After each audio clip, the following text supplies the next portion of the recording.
I know you want to create combos, but I know that you don't know how to create combos on your own. So I'll explain to you the whole combo system in the most basic and easy to understand way as possible, because this game does things a little differently than probably any other anime fighter that you've played. Now, in this game, essentially, the way you combo is by linking moves together, right? Whether it be your light and heavy chains, flash attack, signature move, spiritual pressure moves, whatever it is. Now, the way these moves all link together is completely character dependent, which makes this game more like a traditional fighter rather than your average anime fighter. So like, a super basic combo would generally be made up of 3 parts. The combo starter, so in Grimmjow's case here, it's a flash attack. Filler, which in Grimmjow's case here is a light heavy chain, and then the ender, which in this situation, Grimmjow's most damaging ender is his Sero, which is one of his spiritual pressure moves. So as you can see, I'm just linking stuff together here. Like I said before, you have to figure out how your character works and how your moves interact with each other before starting to combo, but to make this a little clearer, I'll give another example, with Hitsugaya this time. This time, the combo starter will be his light chain. This is something you will hit a lot in regular games, so I'm not showing you a combo I might hit once in a blue moon, right? So the starter is the light chain. Now one thing about the light chain combos is that they're probably going to be your weakest combos, right? So if you land a light chain, you're almost always going to be following up with more lights or heavies as a combo, but that's really bad damage, right? So practically every character in this game has a move that can just always be used as a combo ender. In Hitsugaya's case here, his spiritual pressure move can be used as an ender, so you can actually get a fat chunk of damage here. So the only knowledge that you needed for a super basic combo like this is what ender your character has, right? Now this isn't all.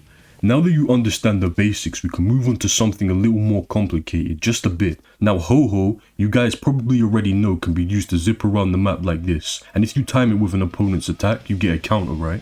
Well, this move can also be used after a light or heavy chain in combos to extend combos at the price of some of your reverse gauge. So the same concept of starter, filler and ender applies here, just one extra step.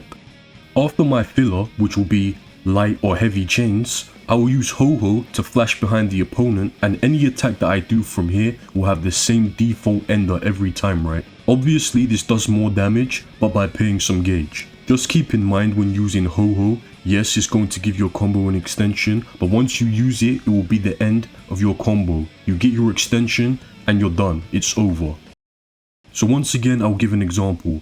Flash attack as the starter, light heavy chain as the filler, into Ho-Ho. Now, the reason this does more damage is because you don't have to end your heavy or light chain early to get off a strong ender, but instead can do the full chain and still get a good ender with Ho-Ho at the price of your gauge, like I said. Now I want to talk about one more thing before I get onto the more complicated part of this video. There are certain states and situations where a character can break the rules of the starter filler ender rule, which obviously gives the player nasty damage, right? Take Kisuke here. Activating one of his spiritual pressure moves practically buffs everything about him. But most importantly, it lets Kisuke use this spiritual pressure move twice in succession and still follow up with a heavy chain into Ho-Ho. So in this combo, Kisuke gets 2 filler moves. Which is why I keep saying, know your character and what they do, because now that you guys hopefully understand the basics, you know where you can break the rules. Awakening is another thing that can affect your combo potential. Keep in mind that when your character is awakened, the properties of your moves can change, which in hand can change your combo routes. For example, I have Grimmjow here again. Grimmjow's flash attack changes when he's in decimation state, so I'll show you a combo where Grimmjow uses the enhanced version of this move and where Grimmjow uses it without the enhancement.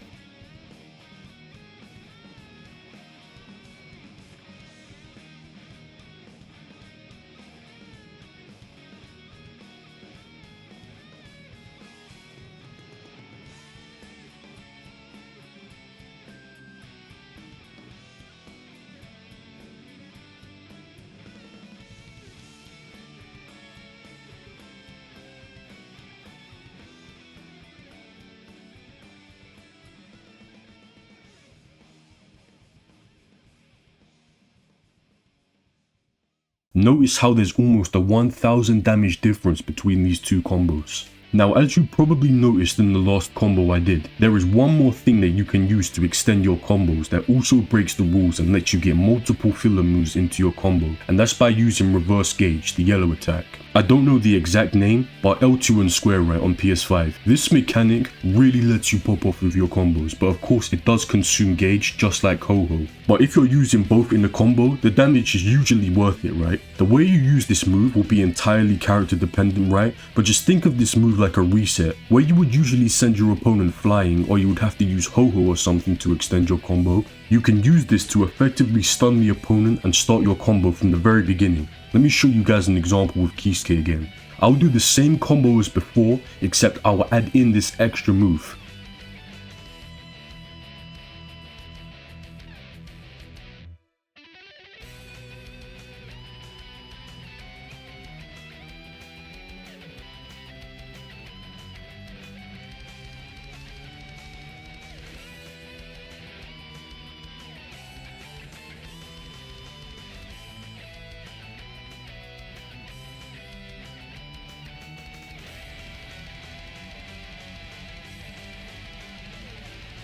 Like, look at this, I just got an extra 1000 damage just off of that. And I think that's it. Hopefully you guys have a better understanding of how the system works now, and hopefully you can start coming up with your own combos. This game really does let you freestyle with a lot of the stuff, so it's going to be super fun coming up with different ways to pop off.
But yeah, if you guys enjoyed the video, remember to like, comment, subscribe, and until next time guys.